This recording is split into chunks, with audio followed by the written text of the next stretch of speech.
Greetings and salutations, everybody. Welcome to Mailbag, the all mailbag show here on Collider Video, where all we do is take your mailbag questions, talking about all the stuff that you guys want to talk about. My name is John Campia, and I am joined today, as I was yesterday, by my co-host, Mr. John Schnepp. Schnepp, how are things going, man? Hey, what's going on? We're just, me and Holly are busy shipping off orders for all the Death of Superman Lives What Happened. People have been buying the Blu-rays and DVDs, so keep it coming. We'll keep shipping it. So that's the cost of success. That's the high right. cost of success, the curse of success. Right on.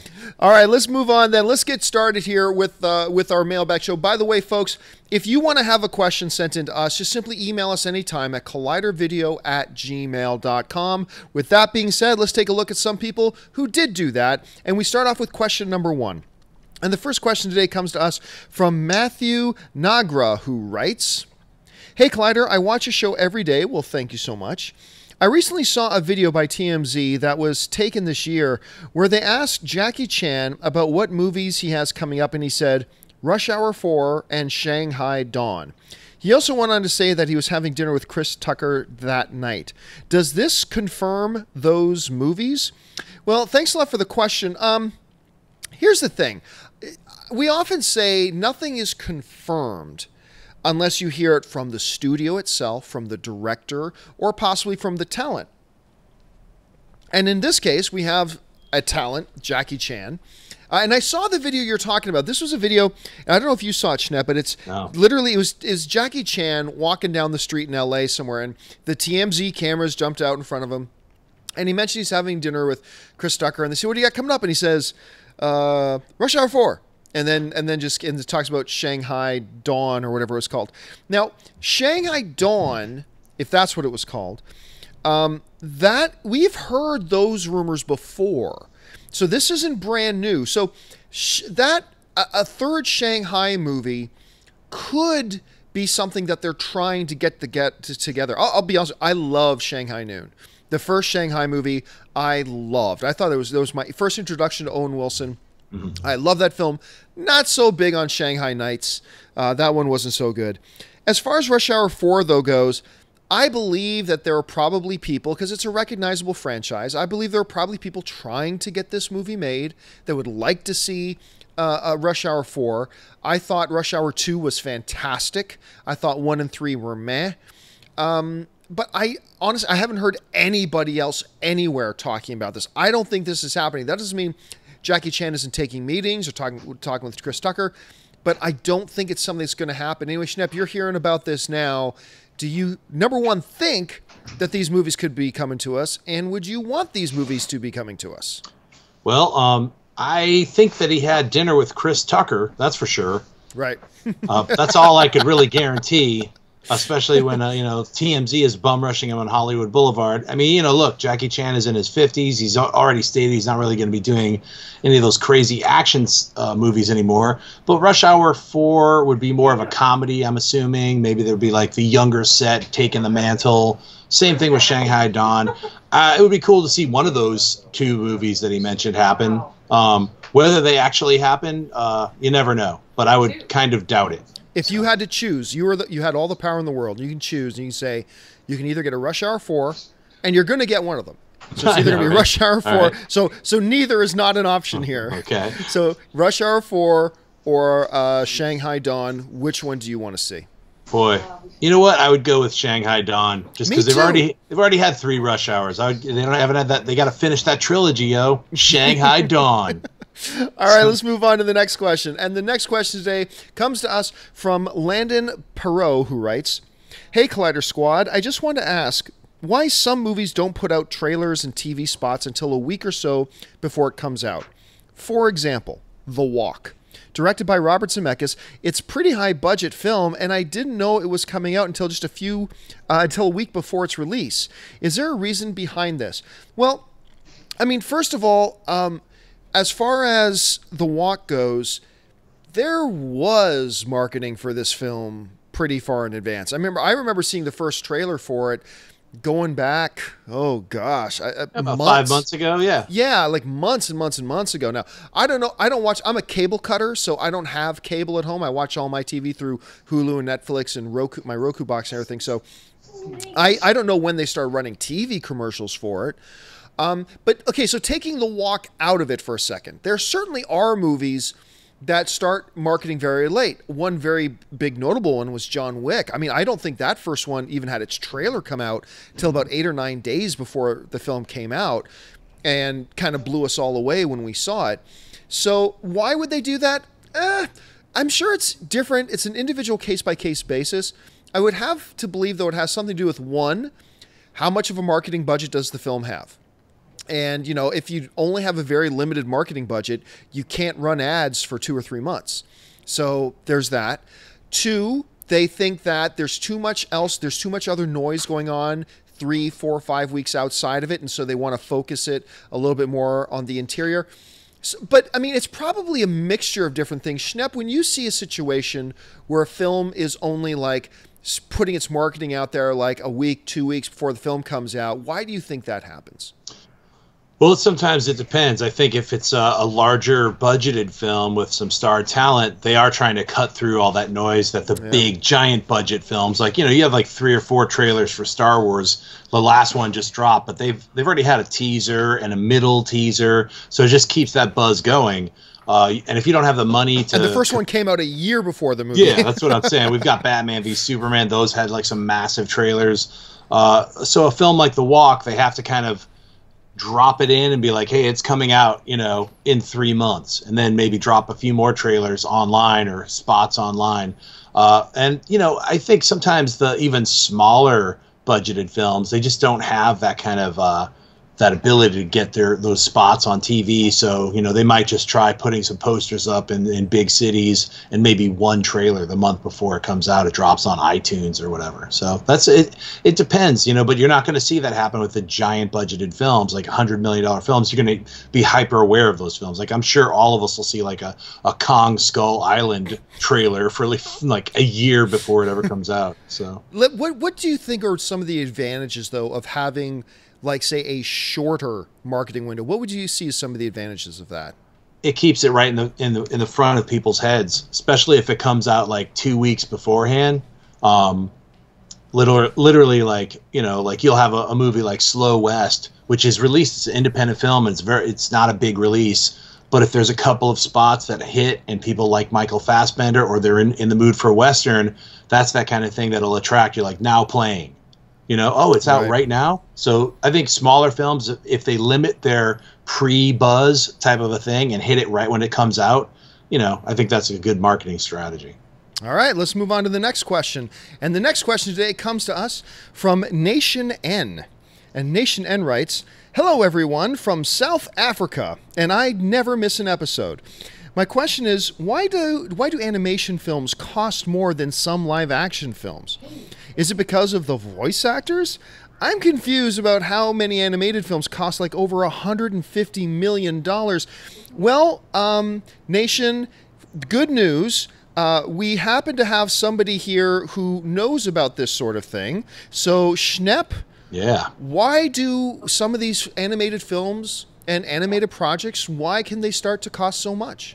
Well, I think the bigger budgeted, like $150 million, that's those giant DreamWorks projects that have been in the go for a long time. Like, they're spending a lot of money on animatics. They're spending a lot of money on story. Their story department can have upwards to 100 people involved, coming up with storyboards, coming up with different ways to show the same scenario. They'll set teams like, hey, we want you to try to figure out the best way for Dory to escape that shark. And they had like 100 different versions. And then they narrow it down to like the top 25. Then they narrow that down to 5. And then they pick out of those 5, they go to animation, and that like a rough animatic. And out of those 5, then they pick the best one. So there's a lot of process that goes into those super giant budgeted films. And there's also animated films that you're going to see that cost about $5 million. I mean, so that, I mean, it varies, just like low budget films and high budgeted animation films. I mean, Pixar, that's a gigantic institution, so they have a lot of money. They put a lot of their money into the 3D graphics, which take a lot of time. Render farms, you always hear about that. Render farms, it's like, where are those things? They're like, you know, hidden with vast amounts of nerds working on them. So, you know, it's same thing with voice actors too. Like we now expect every movie to be like star-studded, even though you never see those actors. So the people who are unknown who used to do all those voices, they don't get the chance because it has to be like Eddie Murphy or it has to be Cameron Diaz.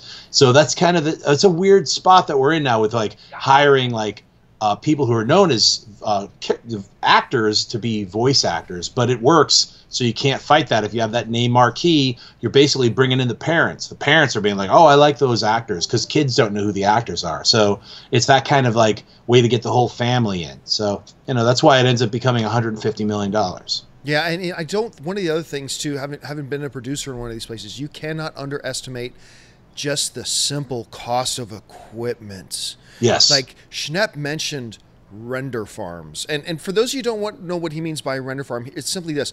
When you get a piece of animation, let's say like a 2-second thing, and even if you just use iMovie or Premiere or Windows Movie Maker, you have used rendering. That's basically you're telling the computer, okay, this is what I want to have happen.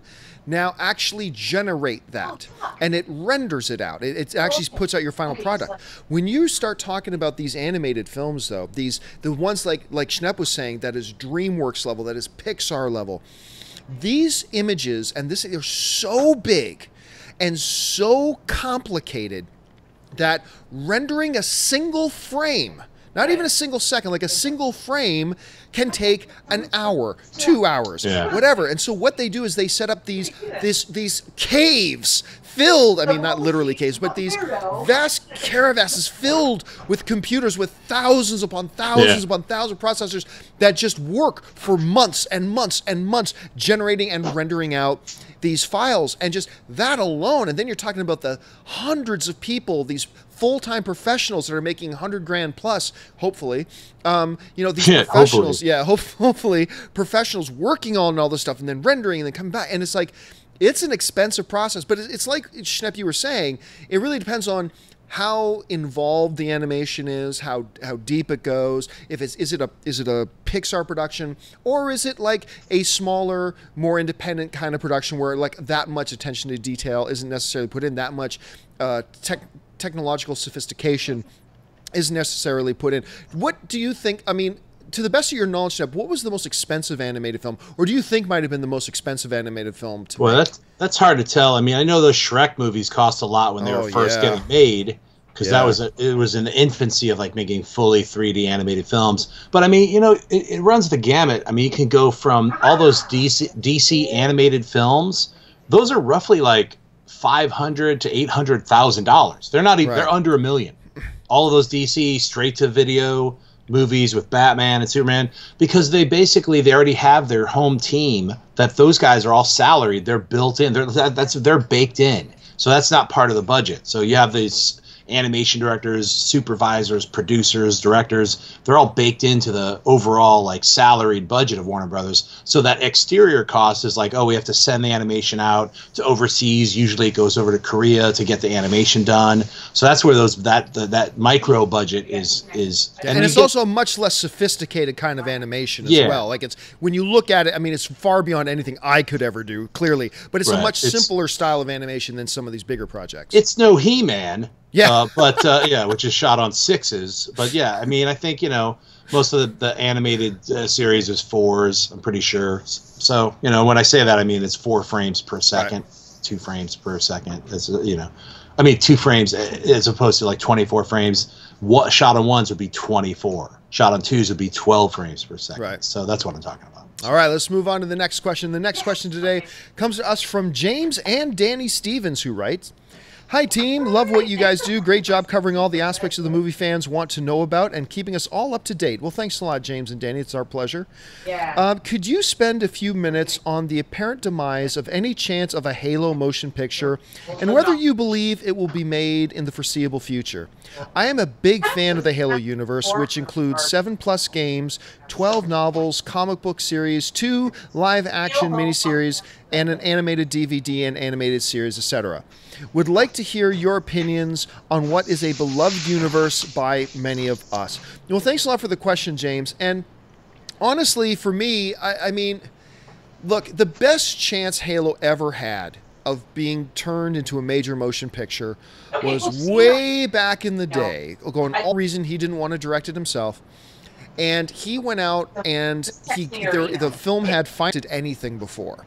Right. No motion pictures ever in his life by the name, a name we recognize now is Neil Blomkamp. Now, Neil Blomkamp later went on to do District 9, which was amazing. He then did Elysium, which was not amazing. And then he did, what was the name of the movie he just did? Oh, it was Chappie. Chappie. Crappy. He did a horrible movie in Crappy. Right. And Slappy. now, like a lot of us at first, and remember, District 9, you got to remember, was his own project. That was he did a short film on District 9, so he was working with his own material that he already lived with forever. As soon as he started stretching out, though, we started to see flaws, and now he's 2 misses out of 3 for me.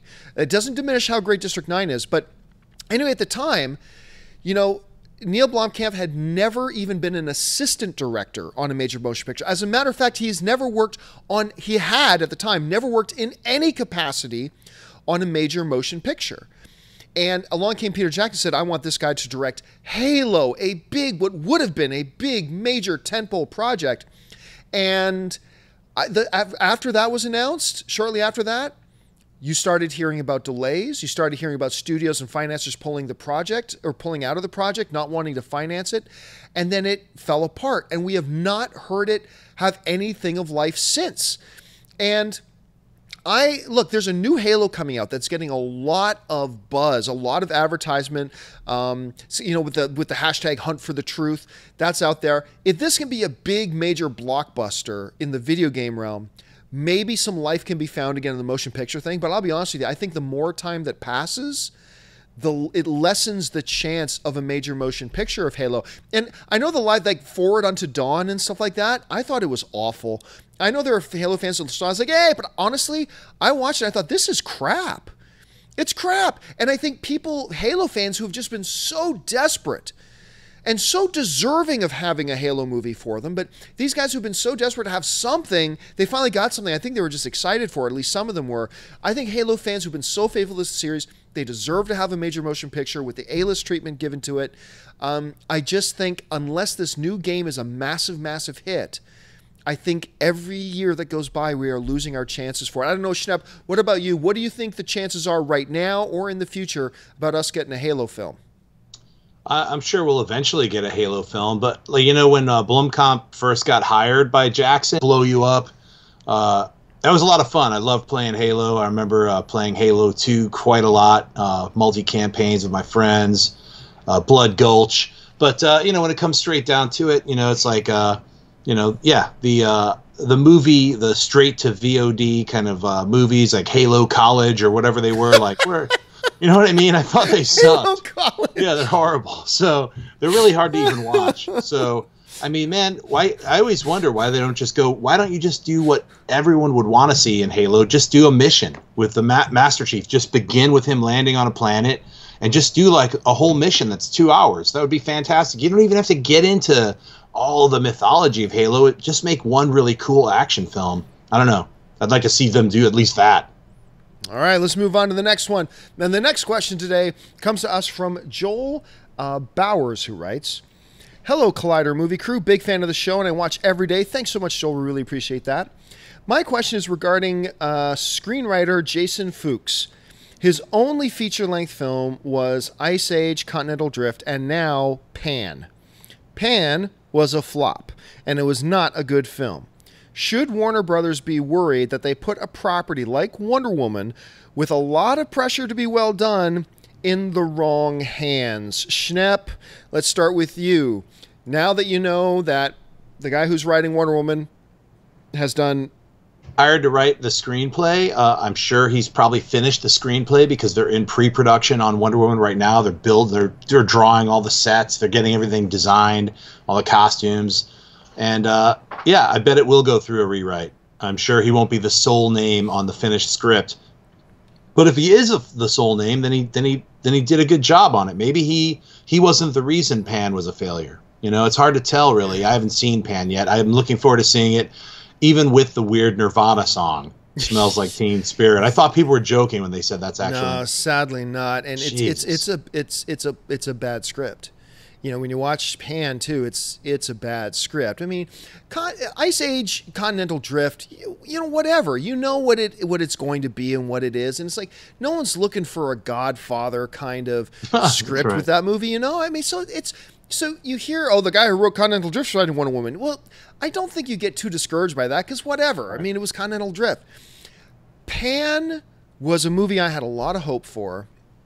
I think there was a lot of potential, and the idea was cool, but it fails on several levels, and it started with the script for me. I mean, really, when you're watching the film, you realize that this and look, it wasn't directed great either. There are several problems with the film, and it's not the worst movie of the year by any chance, a stretch of the imagination, but you watch it, and there was a problem with the script. And I think a lot of us have been nervous about Wonder Woman, but hopeful.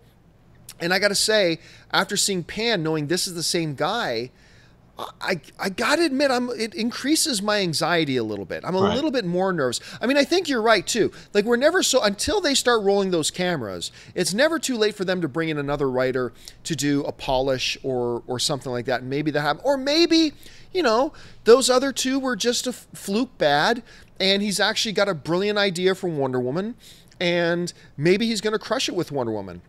But I mean, I will admit my anxiety after watching these two films that he's got under his belt. See, I'm sure a lot of producers feel that same anxiety where they're, they're like, Pan sucked. Let's have a special secret meeting, and then we'll have a full-on meeting about the script. So I'm sure that happened. So, like Kevin Tsuchihara right now is going to the producers of Wonder Woman saying, "So you promised me this guy was good." Right. It's like, no. That's happening. All right, let's move on to the next question.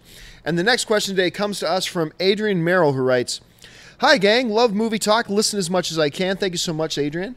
Recently, Disney announced Cars 3 to come out in 2017. Besides the obvious monetary gain, why Cars 3? Cars 1 and 2 seem to be the least favorite Pixar features, and in comparison to a lot of the other ones, seem to be on the lower end of the total gross scale. Why not do a sequel to something more popular? Pixar movies that has grossed more. Is it because Cars is easiest and cheapest to make? Thanks, and hashtag damn it, Dennis. Well, honestly, look, I do think the Cars films are on the lower end of the Pixar scale. That being said, I've always kind of defended Cars 1. Now, I still one of the lower ranked Pixar films to me, but even as a lower ranked Pixar film, I thought it was pretty good.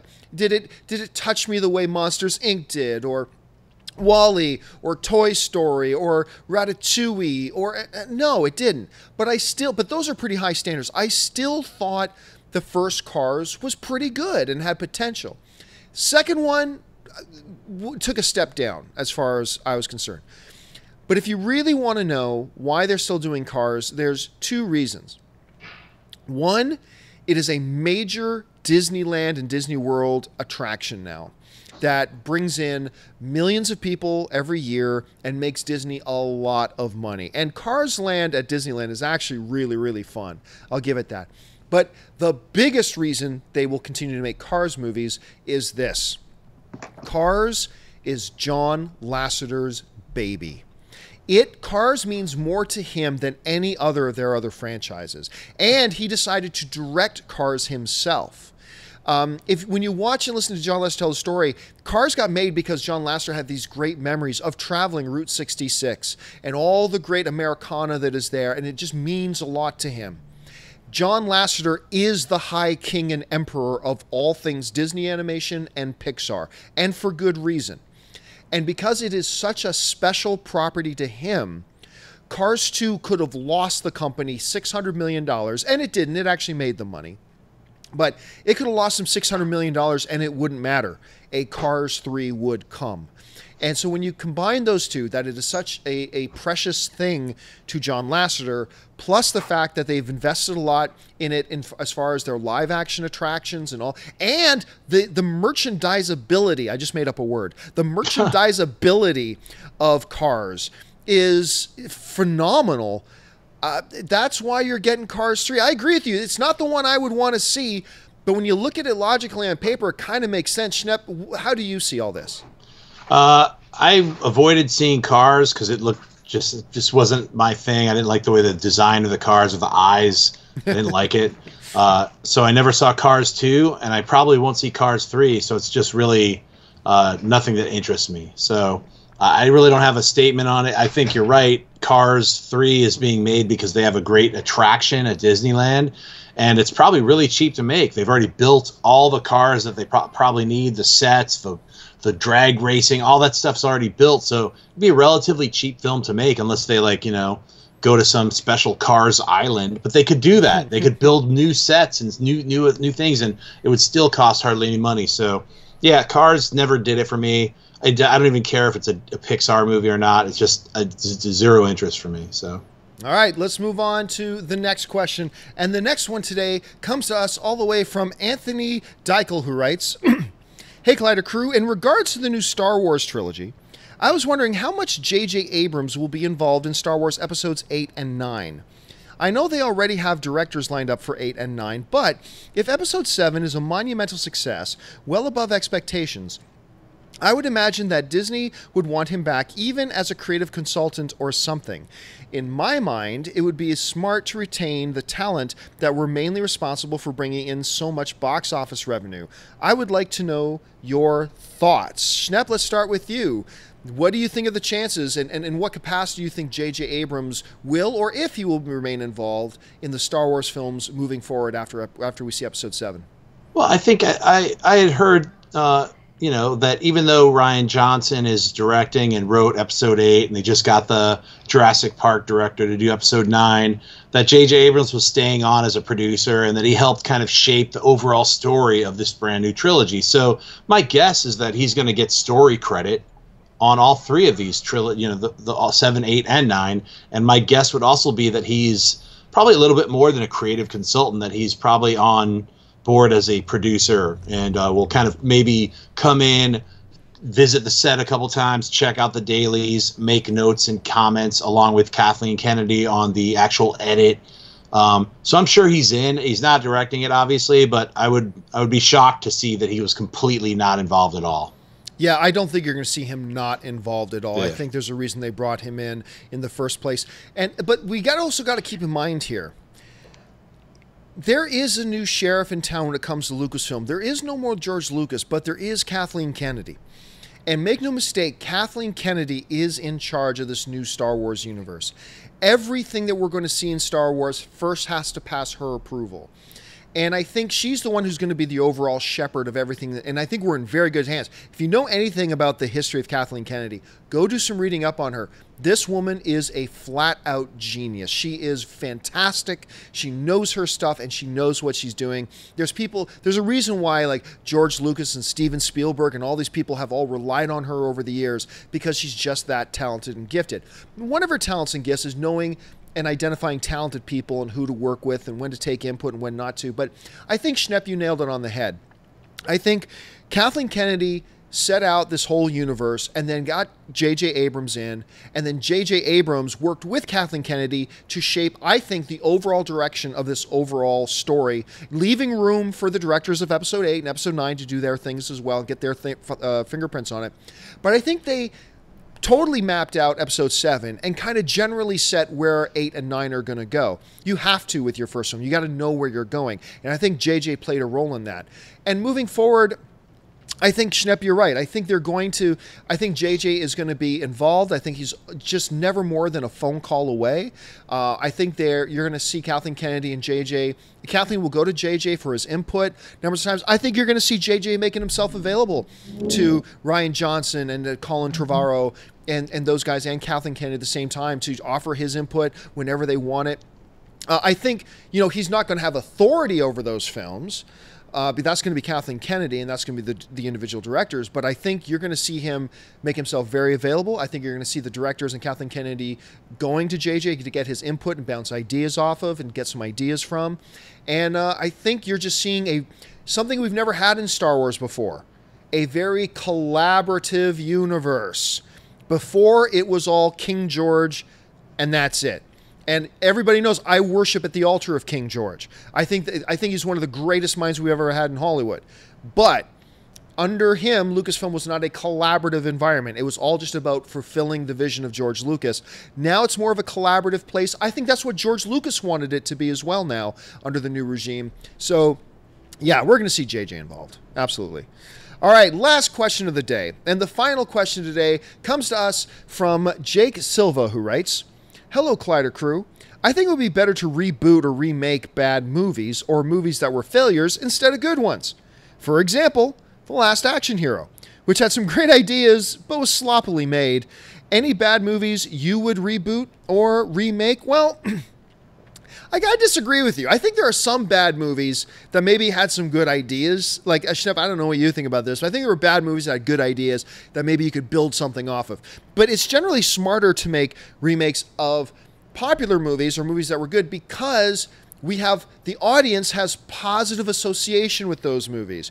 If you take like a piece of crap movie like Son of the Mask, see, we're making Son of the Mask. Everybody's just going to think that was a garbage movie. They're going to have no interest in it. I don't know. How do you see it? Are there some bad movies you can think of that were like, these movies had good ideas. They could have been done well. They should deserve to get a remake. Yeah, I would remake Battle Beyond the Stars. Oh, because that's basically with today's technology. Yeah, it's Magnificent Seven just draped over, a space opera. But yeah, with today's technology, you could have a lot of fun with that same exact story and just do a really bigger budget version of it and keep that kind of fun edge to it. I would also remake Krull. That's a good one. Krull is like another example of like a film that's kind of slow and weirdly shot, and like, the director didn't even kind of understand what he was making. He was like, "Oh, it's going to be like knights, right? And demons and dragons." Well, we're trying to add some space opera, dude. It's like there's like a little bit of just a kind of an idea that there's still that idea there that I think would work out. I don't know. I wouldn't even say Krull 2. I'd just like remake Krull totally. I think you listed off some great ones. All right, folks. Well, that will do it for us for this installment of Collider Mailbag for this Sunday edition. Thank you so much for joining us. Listen, don't forget, make sure you subscribe to our YouTube channel to stay up to date on everything going on in the world over here at Collider Video, whether it's movie talk, whether it's Heroes with John Schnepp, whether it's Jedi Council, our weekend mailbags. All of our television recap shows from Flash, The Arrow, Agents of S.H.I.E.L.D., The Walking Dead, Star Wars Rebels, all these shows, make sure you are subscribed to Collider.com. I want to thank my co-host today, Mr. John Schnepp. Schnepp, where can people find you online? You guys can follow me on Twitter, just at John Schnepp and at TDOSLWH, and you can find my film, The Death of Superman Lives, What Happened, by going to www.TDOSLWH.com, get a digital copy or a Blu-ray, and you'll see me and John at Stan Lee's Kamikaze next weekend at the LA Convention Center. Come on by. I've got multiple panels. We're showing the film. We're doing a movie talk panel. It should be a lot of fun. And, of course, you guys can follow me on Facebook and on Twitter, simply at John Campea. That'll do it for us, guys. Thanks so much for joining us this weekend. We'll be back again tomorrow with Movie Talk, and until then, bye-bye.